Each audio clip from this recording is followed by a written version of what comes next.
IATF ay linsunod din sa ating consultation advisors. Liin ang GCQ with high restrictions referring to Metro or NCR Plus, no? At salamat naman sa ating ito po ay inaprobahan ng recommendation na to.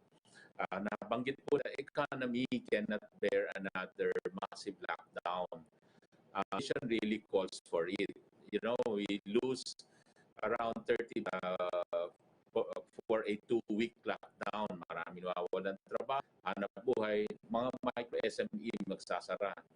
At GCQ with heightened restriction at kung pwedeng mag-GCQ muli, ito po ay doon sa nakakasabay bang ating mga negosyante dito po sa pagya ay masasabi nating yes, nakaka-adjust na po. Ang iniiwasan lang po yung mga biglaang lockdown at maprograma ang kanilang mga operations. At po natin sa ngayon talagang very calibrated po ang ating rated na magre-reopen o kaya calibrated na umatras. GCQ a few weeks ago at nag-GC restrictions nung na-confirma na po na meron pong cases dito. So balit ang COVID cases in Japan, parang 4,700 yung cases, masasabi natin levels. Delta has been detected but so namo-monitor po ito at nako-contained and it is being closely minamaliit po ang Delta. Talaga pong maingat. And ang mga naging polisiya in the recent past, ano na tayo yung we are really more careful than open compared to other countries. Kaya nga po nakita natin na yung situation sa ibang bansa dito po sa atin hanggang ngayon na ma-manage pa. So I think we can credit na rin dun sa maingat nating pag-manage nito pong pandemic. We take a holistic and a balanced view on the health and the economy. And as long sa atin po, again, part of the recourse having intensified vaccination rollout at saka yung strict standard and granular lockdown, we can keep going and we can really save jobs and food. What is key is really talagang itong kind of allowing the economy to open and operate. Ang focus natin ng restriction dito sa mga non-essential, mga mass gathering, and definitely yung mga super spreader activities hindi mapayagan. Ang ating pong mga private ways would like them to ensure yung implementation ng protocol at saka bawat company dapat merong health and safety and officers para everyday talagang na nasusunod ng public health standard and protocol sa kanila. At again, reminder sa lahat na maganda ang ventilation, mass gathering, at saka yung mga big crowding situations. Forward, ang ating pong mga polisiya, we stayed up with our economic reforms. Nabanggit po at salamat sa President yung mga priority economic reforms na magpapalakas ang ating economic ng more investments tulad ng Retail Trade Law, yung Foreign Investment Act, at marami pang ibang that we should continue para makabangon, ma-re-stimulate ang domestic demand at mag-list economy. And I must say, we can cite many figures na gumre-recover yung mga ibang figures na to like on X-ring, even on unemployment. Isa rin po sa nabanggit ni Pangulong Duterte, yung pagsugpo ng 5-6 sa pamagitan ng mga loan programs para sa micro, small, medium enterprises. Masasabi po ba natin na naging epektibo itong mga programa para hindi na sila lumapit sa mga loan sharks? Thank you, Sec. Martin. Naging epektibo po ito dahil more than, ina-add po natin yan, more than 220 ang naging beneficiaries na po ng ating Pondo Asenso. Ito yung laban sa 5-6, sinimulan po itong program of pandemic noong 2018. At I think over 8 billion na po. Every year po kasi yan na para sa SB Corporation, Small Business Corporation. So every year may 1.5, mga 1.5 billion na nagagapara dito sa micro SMEs. So again, 100,000 na yung hindi humiram sa 5-6. Up to that extent, budget, we will be able to lend out more. Of course, ganyan po ang...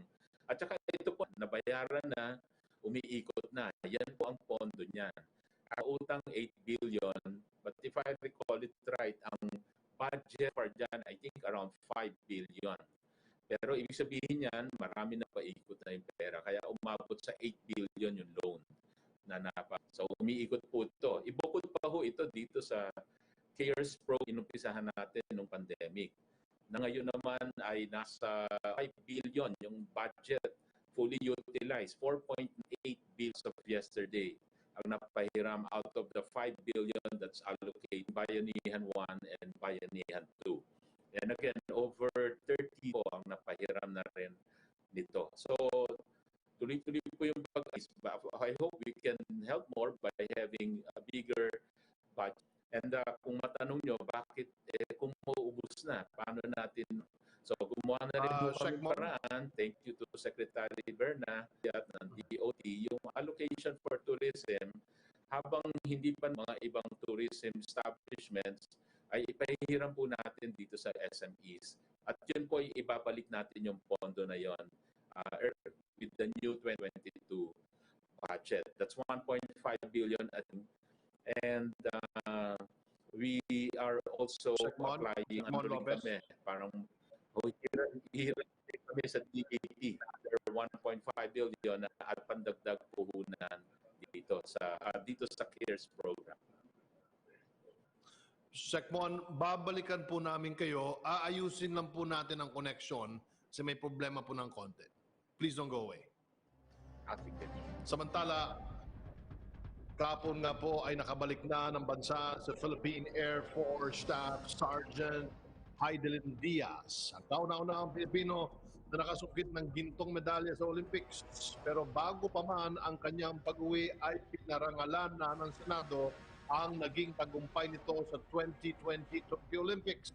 Narito ang detalye. Kinilala sa Senado ang panalo at tagumpay ni Heidelin Diaz na kauna-unahang Filipino na nakakuha ng gold medal sa Olympic Games. Sa pamamagitan ito ng resolusyon na inihain ni Senate President Vicente Soto III at ng iba pang mga senador, kabilang si Senator Bongo na chairman ng Senate Committee on Sports. Sa kanyang co-sponsorship speech, sinabi ni Go na muling pinatunayan ni Diaz na hindi lang nito taglay ang kakayahan, kundi ang maging pagpupursige at determinasyon na nagpapakita ng pagiging palaban ng mga Pilipino.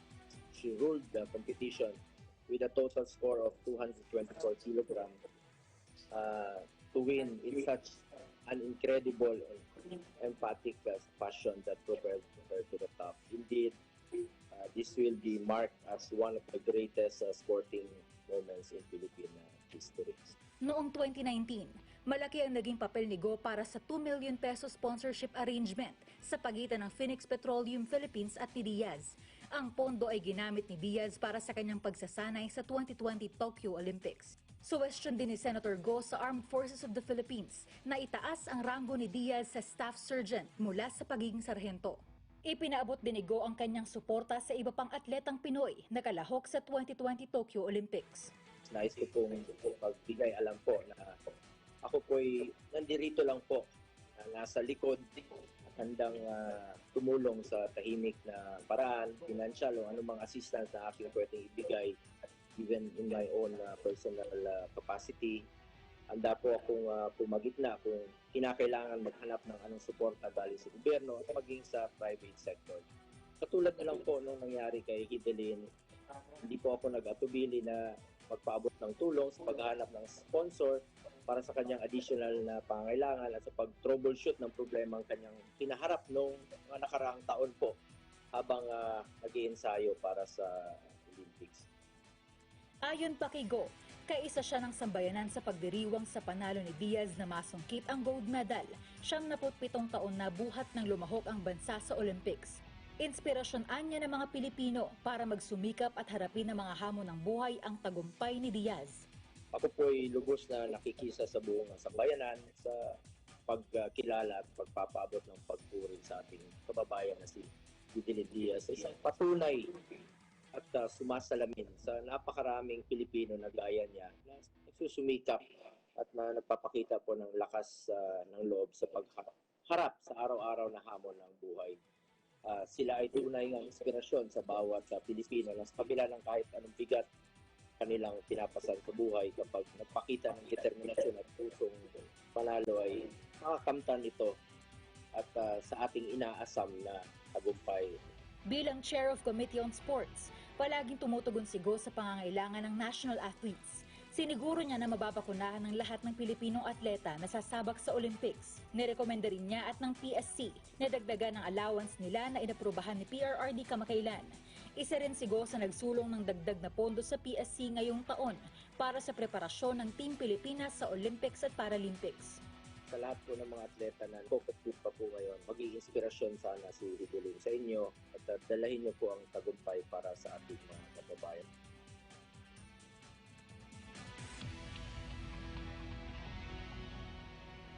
Kahapon rin ay nag-courtesy call ang Filipina Olympian kay Pangulong Rodrigo Roa Duterte. Naganap ito sa pamagitan ng video conferencing at doon sinaluduhan ng Presidente at ni Senador Bongo si Ms. Diaz sa kanyang historic win. Binigyan din siya ng Presidential Medal of Merit, dagdag na 3 milyong piso na gantimpala at bahay at lupa sa Zamboanga City. Ayusin mo mabuti buhay mo. Yes. You have been blessed by God. Hindi naman malaki, hindi naman maliit. This would go a long way to help your family. Alam mo, the struggle of life is a long, long process. Maging political, ano mo na to. You are already a celebrity. It's a political stock. So, keep note of that. One day you'd want to also to baka makatulong ka sa country in some other way other than being a soldier. Hedilin, congratulations. We are very proud of you. At bilang chairman sa Senate Committee on Sports, gaya ng dati, hindi dito lang ako sa likod na handang tumulong sa iyo. Bukas po ang aming opisina para sa iyo. Congratulations muli. Thank you so much po, Senator Bongo. Salamat po sa tulong.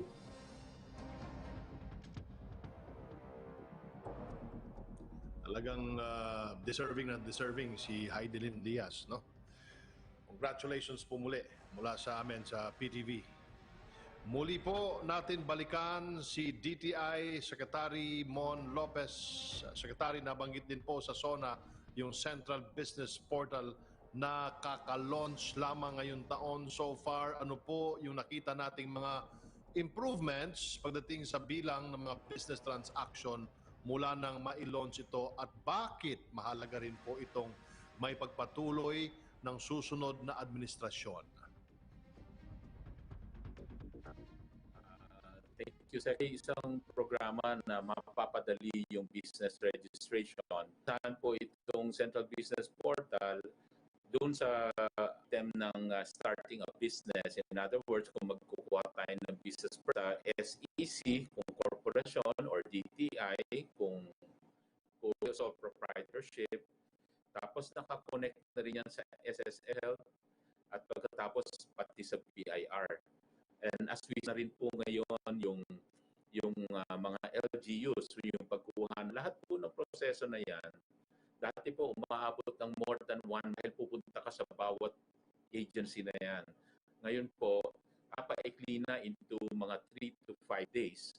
But this year, we think, and we could talk already to the SEC, for example, days na portion nila ay gagawin na rin 1 day para the whole line of application application maging within 1 day.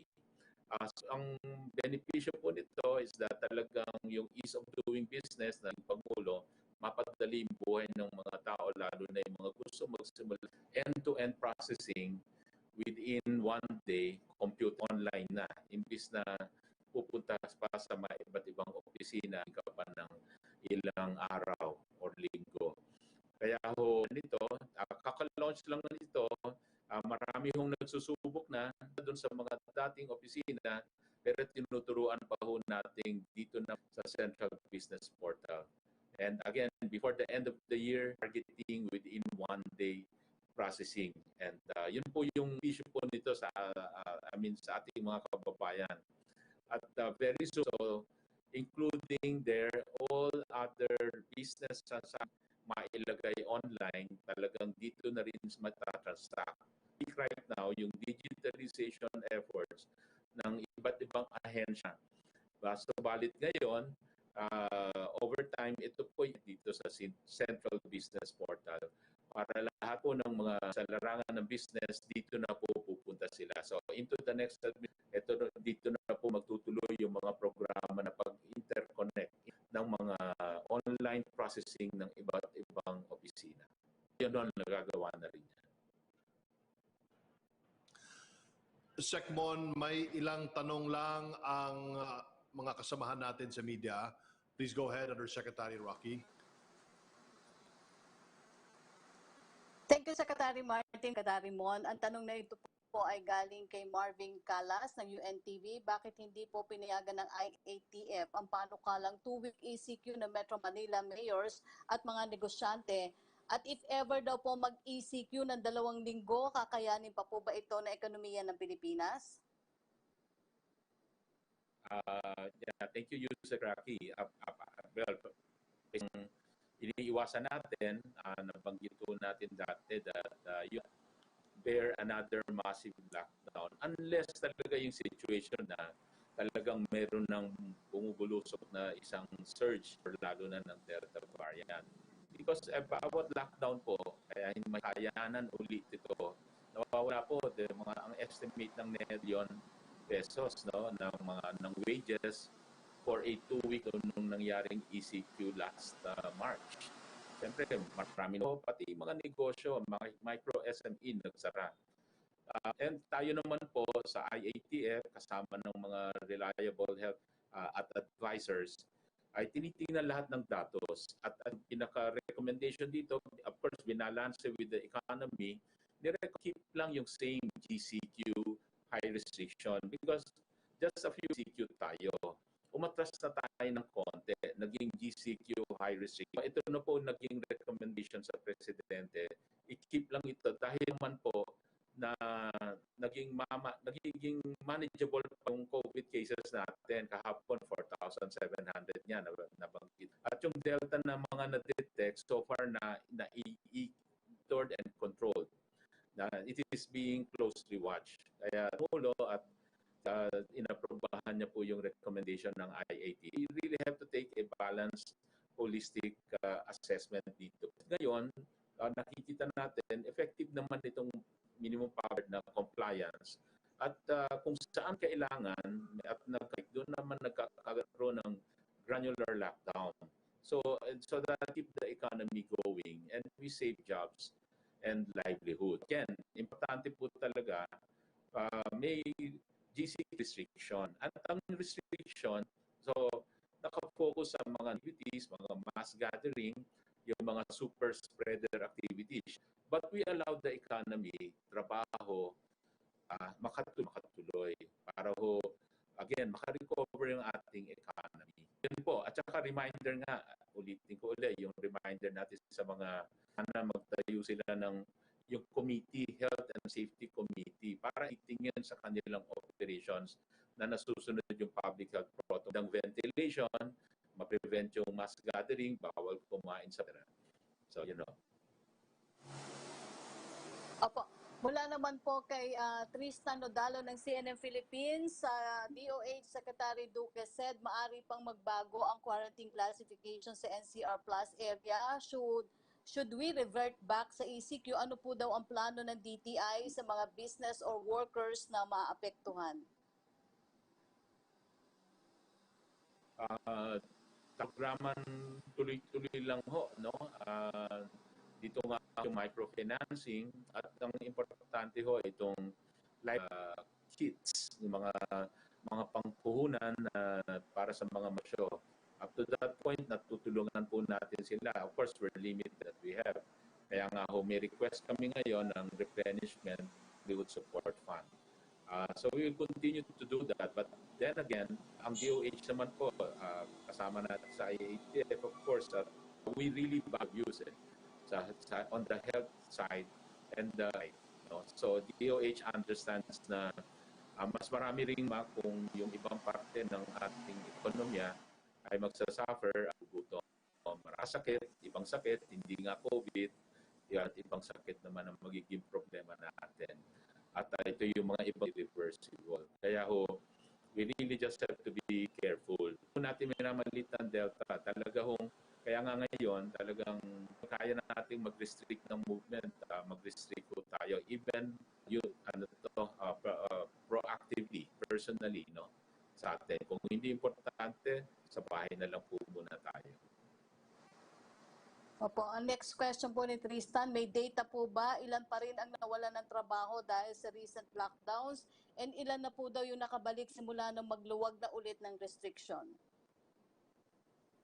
Yung pong data natin, yun pa rin yung naapektuhan yung 1.8 million nung nag-ECQ noon. So we will naman ang maapektuhan pag mag-ECQ tayo.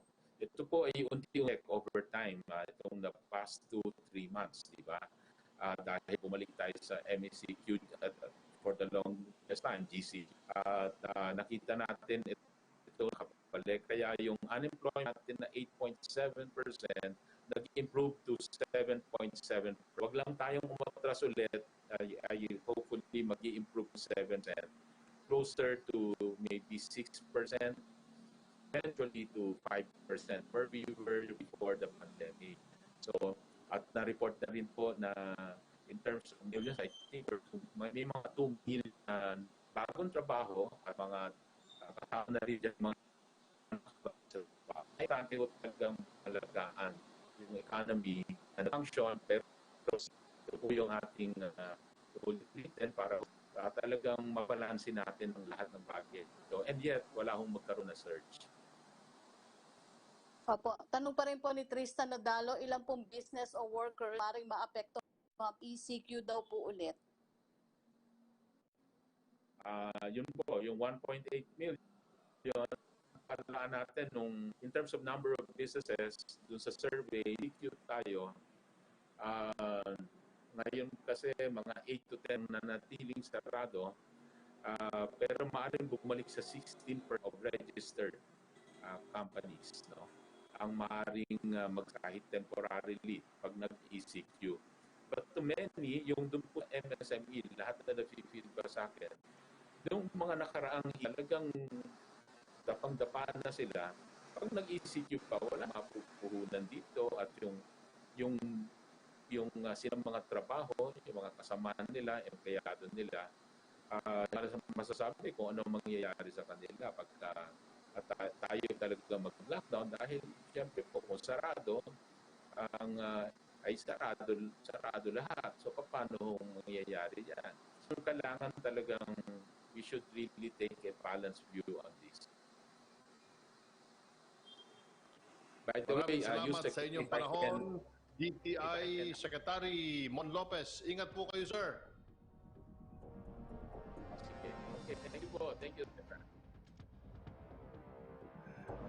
Samantala, ako'y pansamantala magpapaalam muna yung sa Rocky para sa malagang misyon dito sa Butuan. Mga kababayan, magkita-kita po tayo sa susunod na araw. Please go ahead, Undersecretary Rocky. Thank you, Secretary Martin. Ingat po kayo. Samantalang ilang araw bago ang pagsisimula ng pagdiriwang ng buwan ng wikang pambansa, ano-ano nga ba ang paghahandang ginagawa ng Komisyon ng Wikang Filipino para sa mga isasagawang programa ngayong taon? Makakausap po natin si Dr. Arthur Casanova, ang tagapangulo ng Komisyon. Magandang araw po.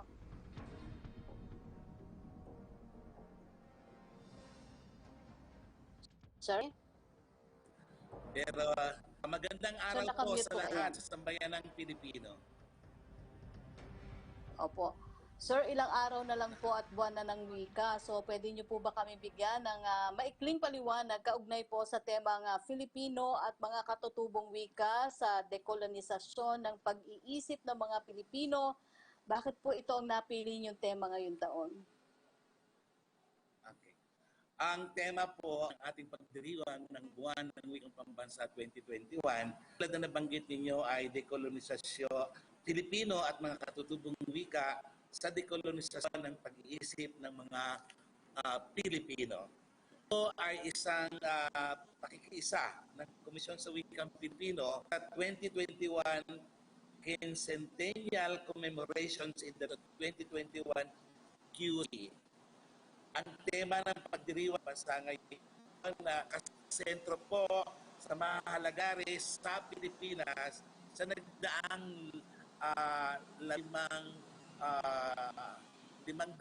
taon na nauugnay po sa kautosang tagapagpabilang 103 na mahigpit na nagtatagubili ang diriwang ay nararapat na maging Filipinos at kailangang sumasalamin sa Pilipinong at nagtatampok at nagbibigay halaga sa pagpunawa at damdamin at paggunita sa ating mga ninuno at may mayamang pamanang kultural sa anyo ng pangan, wika, mga sining, mga material na bagay na nauukol po sa kultura o mahalagang mapagtuunan ng pansin ang natural na identidad ng mga Pilipino hinggil sa pagkakaisa, kahinahunan at kalayaan.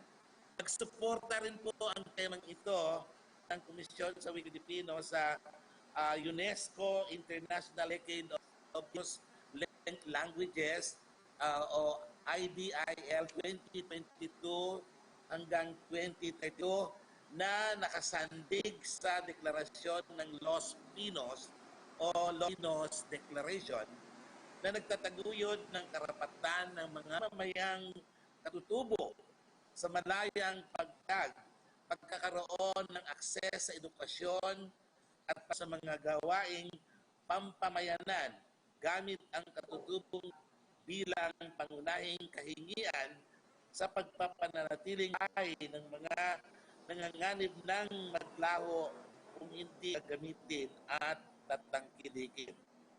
Alam niyo, mabigan, ang temang ito po ay susuportahan ng aming mga gawain nakahanay po Komisyon sa Wikang Pilipino at inaanyayahan ko po ang Sambayan Pilipino na makipagdiwang po sa kasama ang Wikang Pilipino. Alam nyo, meron tayong mga hinggil po sa paksang yan. Meron asa ng isay ng taon. Nanalo po, sorry, ay tatanggap po na cash prize.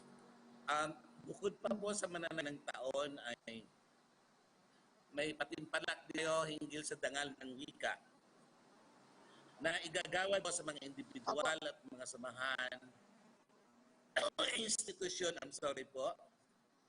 na may bag po sa larang ng wika.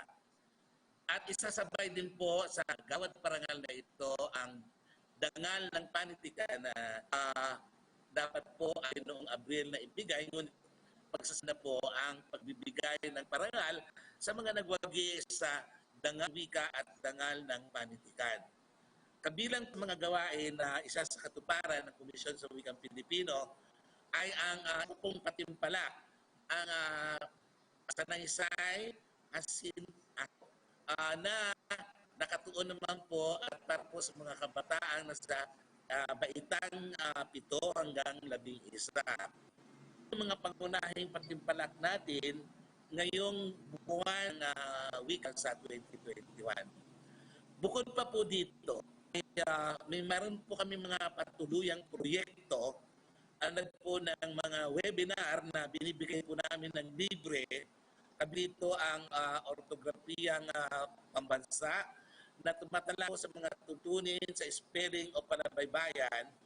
Din po tayong masinop na pagsulat na workshop at ito na may kinalaman sa mga estilo sa pagsulat at mga balarilang ng ating wikang pambansang Pilipino. May isa pa pong seminar workshop na virtual na libre din po binibigay ng Komisyon sa Wikang Pilipino. Ito po yung koresponsya opisyal na may kaugnayan po sa pagsulat ng mga opisyal, pakikipagtalastasan o liham na dapat po ay matan ng bawat kawani ng ating pamahalaan, maging ng mga guro at mga mag-aaral. Marami po yung mga gawain na yan na punong-puno po sa buwan Agosto. At siyempre po, isa sa pinakamalaking na aming isa sa katuparan ay ang paglulunsad ng 12 aklat ng KWF publikasyon. Ito po ay nakahanay na at naka-schedule po ito sa ika-8 ng Agosto. Ito po isang virtual na lunsad aklat at sana po ay nyo rin kami paglulunsad na ito ng 2 aklat ng Komisyon sa Wikang Pilipino publikasyon. Kami po sa Komisyon sa Wikang Pilipino ay umaasa na ang sambayanang Pilipino po ay makikiisa sa pagdiriwang ng Buwan ng Wikang Pambansa 2021. Opo. Sir, sa ngayon po ay nararanasan natin itong pandemya. So para sa inyo, gaano kahalaga itong paggamit ng wika natin para sa mas epektibo pong pamamahagi ng impormasyon sa ating mga kababayan? At ano na lang po yung nais nyo ipaalala sa ating mga kababayan sa pagsimula po ng pagdiriwang ng Buwan ng Wika sa susunod na linggo? Tungkol sa pandemya, meron po kaming sangay sa salin na nagsasagawa po ng pagsasali ng mga infographic, ng mga kabatiran na ipinamahagi po ng aming ahensya ng Komisyon sa Wikang Pilipino at nakikipag-ugnayan din po kami sa Kagawaran Lusugan at iba pang mga ahensyang ng pampaan upang ang mga kabatiran at impormasyon hinggil po sa EMYA ay naisasali hindi lamang po sa wikang Filipino kung hindi maging sa ibang mga katutubong wika sa abot na ang makakaya. Kaya sa po ng pandemya nakikiisa po at kami po ay tumutulong sa pagpaparating ng mga mahalagang import kabatiran hinggil po niya at yan nga po ay ang halin ng mga manuskrito, ng mga infographics at poster na pinadadala po sa amin upang isalin.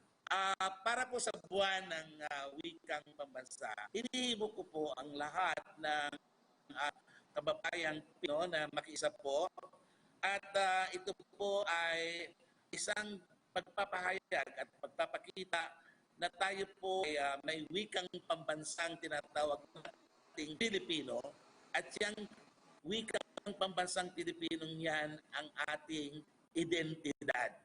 At gamitin po natin ang ating pambansa, ito po ang magbubuklod at magbibigay sa atin bilang isang sambayanang Pilipino. Mabuhay ang Pilipinas.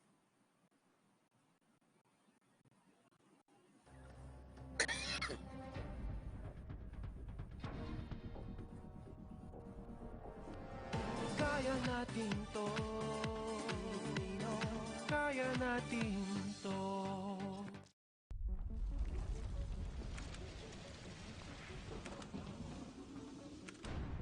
Sa pagtama ng hindi inaasahan, dapat handa tayo kabayan. Maghanda ng go bag o emergency kit.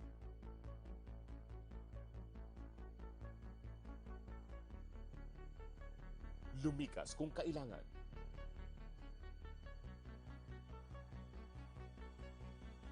Lawakan ang kaalaman.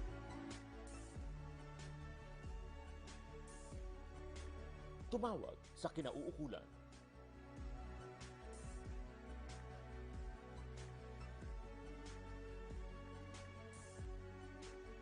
makibahagi sa paghahanda para trahedya ay maiwasan. Tandaan, sa panahon ng sakuna, bida ang handa. Isang napapanahong mensahe ng kaligtasan ngayong Disaster Resilience Month.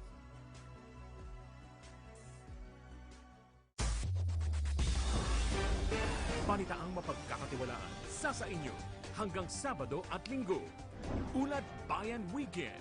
Ang mga kaganapang sinubaybayan buong linggo, ihahatid ng buong PTV News Team sa pangunguna nila Yusek Rocky Ignacio at Joey Gilas tuwing Sabado at Eunice Monte, Kenneth Paciente, Sweden Velado Ramirez at Daniel Manalastas tuwing linggo. Makabuluhang weekend balitaan pagpatak ng alas 6 ng gabi. Dito lang sa PTV.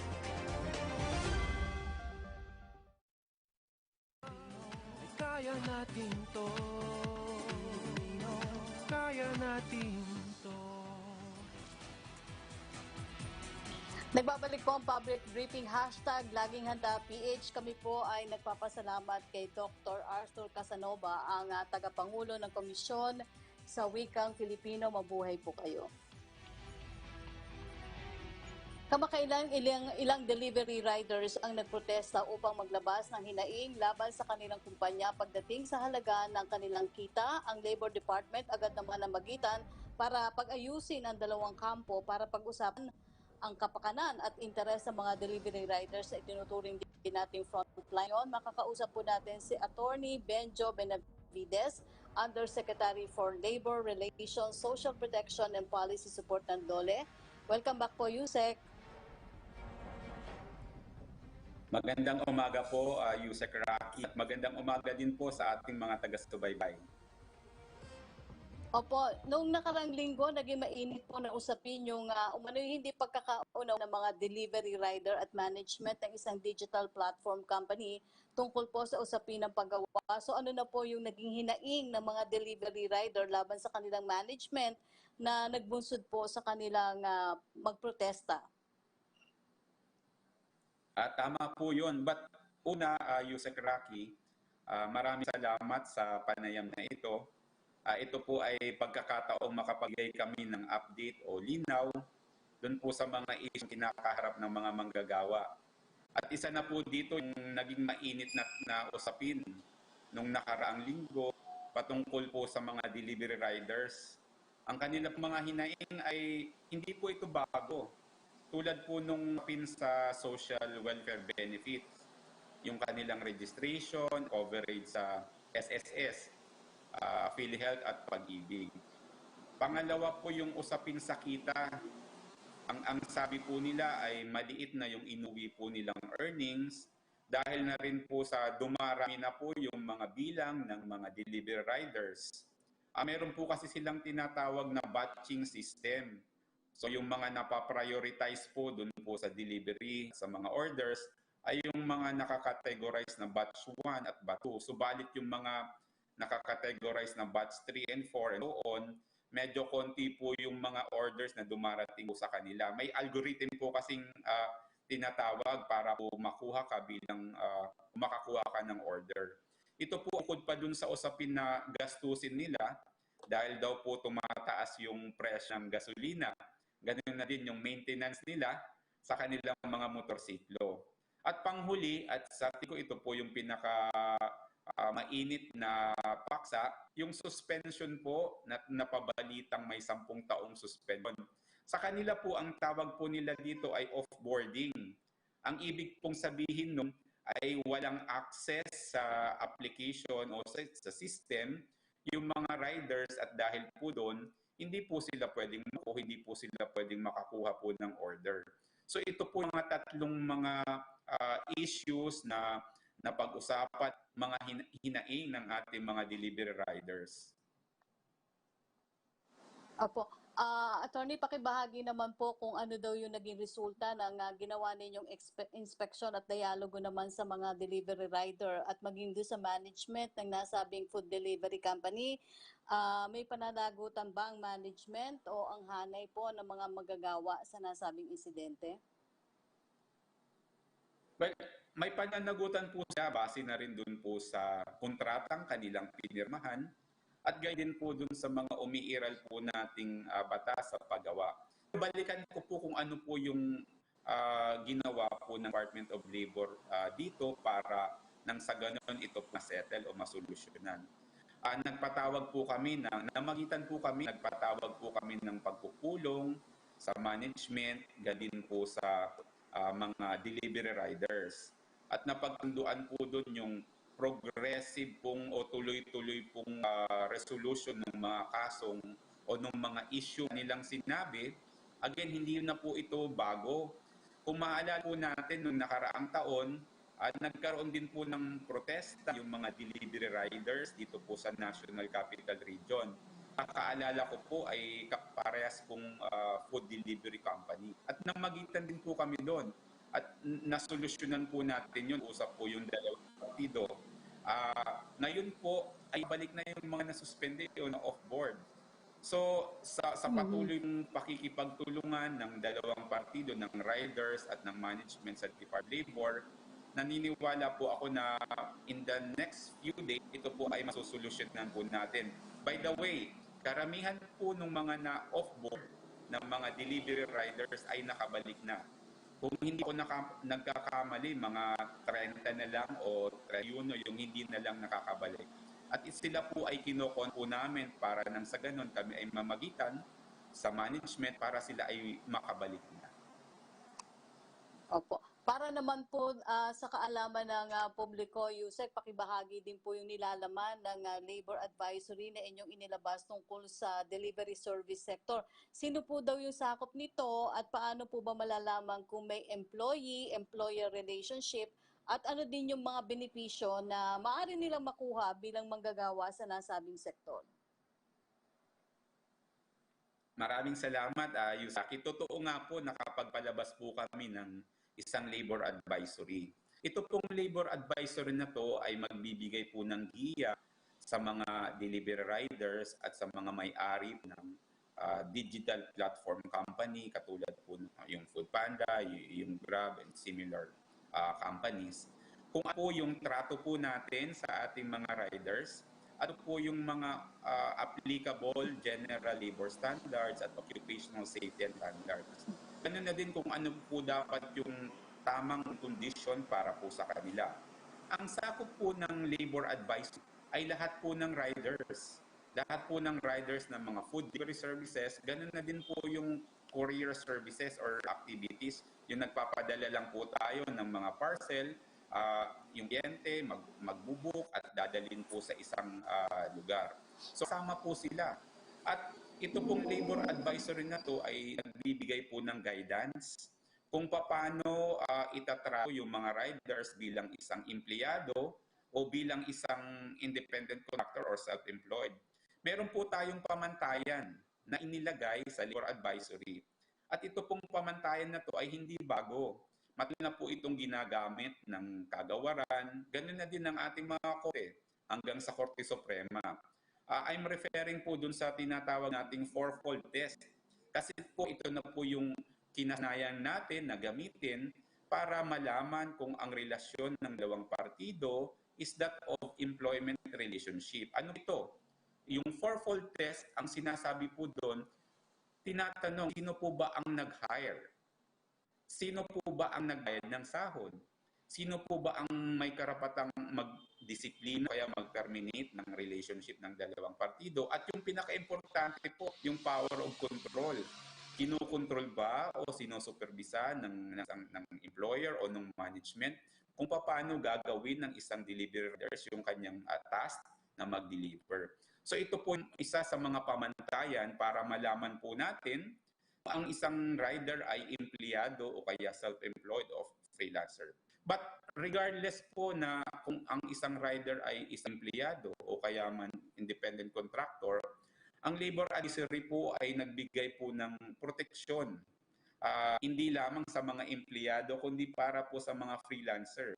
Katunayan sa labor advisory po, ang terms and conditions po ng delivery riders bilang isang independent contractor, sila po ay independent contractor talaga at ng digital company, platform company, dapat po may kontrata po sila at dapat po nakapaloob po dun sa kontrata yung fair, reasonable compensation ng ating mga rider. Yung pagrehistro at yung coverage po sa SSS, Philip at Pag-ibig. Ganun na din yung pagsunod sa occupational safety and health standard. At yung arrangement tungkol po sa mga waiting areas, alam po natin nagkaalat sin, makikita po natin sa daan o sa mga tabi-tabi yung mga delivery rider. Sana po ay magkaroon po ng arrangement o kasunduan yung mga merchants, ito po yung restaurant at mga LGUs para magtakda po sila lugar kung saan pwede po silang magantay. Pero bukod po dito, kung isang delivery rider po ay maituturing na empleyado, saklaw po siya ng Labor Code of the Philippines at iba pa man pong special labor laws. Lahat po ng labor standards ay entitled po ang isang delivery rider na maituturing bilang na isang empleyado. Opo. Kami po ay nagpapasalamat sa inyong panahon at pagbibigay ng impormasyon, DOLE Undersecretary at Attorney Benjo Benavides. Ingat po kayo, Attorney. Maraming salamat po at magandang. Mula naman po sa PTV Davao, may report ang aming kasamang si Jay Lagang. Jay? Mayong udto Yusek Raki, sinimula na ngayong araw ang pag-administer ng single shot ng bakuna ng Janssen sa mga Dabawenyo na kabilang sa eligible population ngayong araw. Yusek Raki, dito sa Buhangin Central Elementary Sped Center sa pangalawang distrito ng lungsod, ginawa ang pagbabakuna ngayong araw gamit ang Janssen vaccine ng Johnson & Johnson. Maraming gustong mabakunahan ng Janssen vaccine ang naturang vaccination site.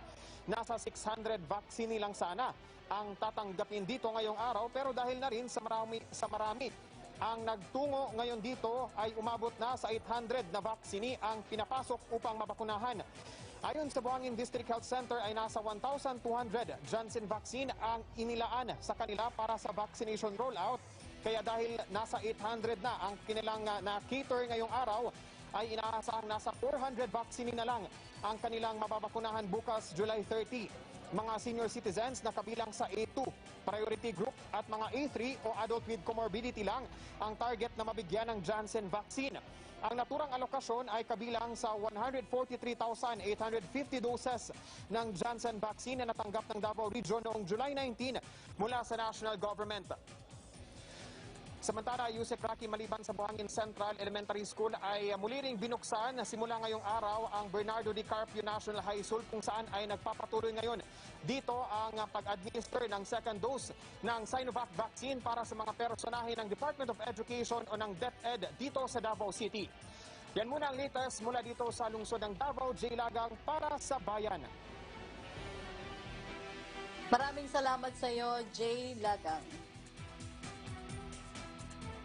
Isang grupo ng mga cacao farmers at processors sa Benguet ang nagsusulong sa pagbuo ng organisasyon na susi sa pag-unlad na industriya ng kakao sa probinsya. Ang report mula kay Ala Sunduan ng PTV Cordillera.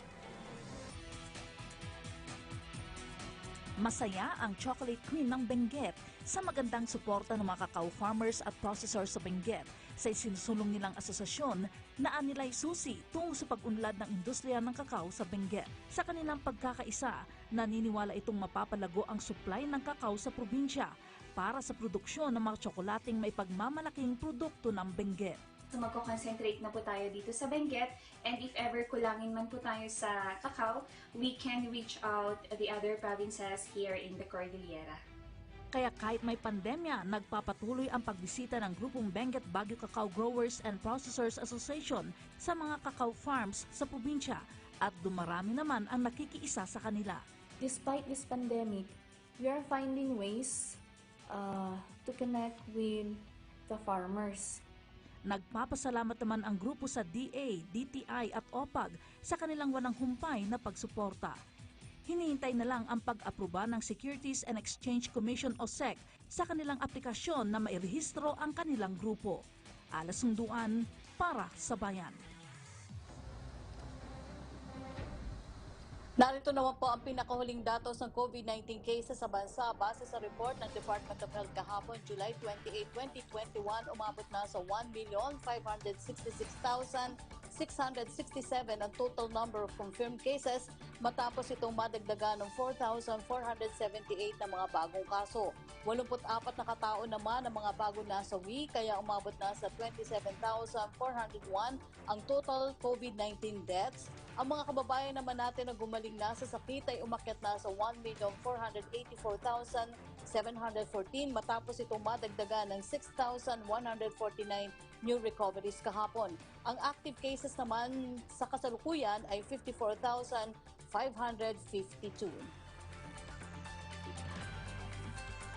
At yan po ang mga balitang aming nakalat ngayong araw. Ang public briefing sa inyo na iba't ibang sangay ng PCOO sa pakikipagtulungan ng Department of Health at kaisa ng kapisanan ng mga broadcaster ng Pilipinas o KBP. Sa ngalan po ni Secretary Martin Andanar, ako po si Yusek Roque Ignacio ng PCOO.